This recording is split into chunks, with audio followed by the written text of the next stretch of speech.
ఈ హీరోకి పొగరు నెత్తికి ఎక్కి ఎవరితో పెట్టుకోకూడదో కరెక్ట్ గా వాళ్ళతోటి పెట్టుకున్నాడు. సౌత్ ఇండియన్ ప్రేక్షకులు కోరించే దేవతని దెయ్యం అన్నాడు. క్యాజువల్ గా టంగ్ స్లిప్ అయ్యేలా లేక తన మూవీని ప్రమోట్ చేయడానికి ఒక స్టంట్ వాడాడు. Female ghosts gets inside your body. That performance, that ఇతను దురంధర్ మూవీ ప్రమోషన్ కి వచ్చి కాంతార మూవీలో పూనిన దేవతని ఫిమేల్ గోస్ట్ అని చెప్పాడు. రిషబ్ శెట్టి చేసిన పవిత్ర యక్షగాన పాత్రని అందరి ముందు స్టేజ్ మీద ఎటకారంగా చీప్ గా ఇమిటేట్ చేశాడు. దీనికి రెస్పాన్స్ గా రిషబ్ శెట్టి జస్ట్ నవ్వేసి ఊరుకున్నారు, కానీ వెనకున్న ప్రజలు మాత్రం కోపంతో ఛాన్స్ ఎప్పుడు దొరికితే కుమ్మేద్దామన్నట్టు చూశారు. ఎందుకంటే తలువ సముదాయం కోసం కాంతార జస్ట్ ఒక మూవీ కాదు, వాళ్ళు దాన్ని దేవతలాగా ఆరాధిస్తారు.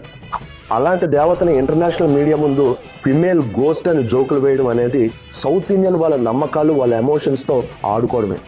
అతను మాత్రం ఏమీ జరగలేదు అన్నట్టు ఇన్స్టాగ్రామ్ లో జస్ట్ ఒక సింపుల్ అపాలజీ నోట్ పెట్టేశాడు. అయితే భక్తికి ఇన్సల్ట్ జరిగితే ఒక ఇన్స్టాగ్రామ్ స్టోరీ సరిపోతుందా? సైనింగ్ ఆఫ్, మీ అశోక్, వైజాగ్.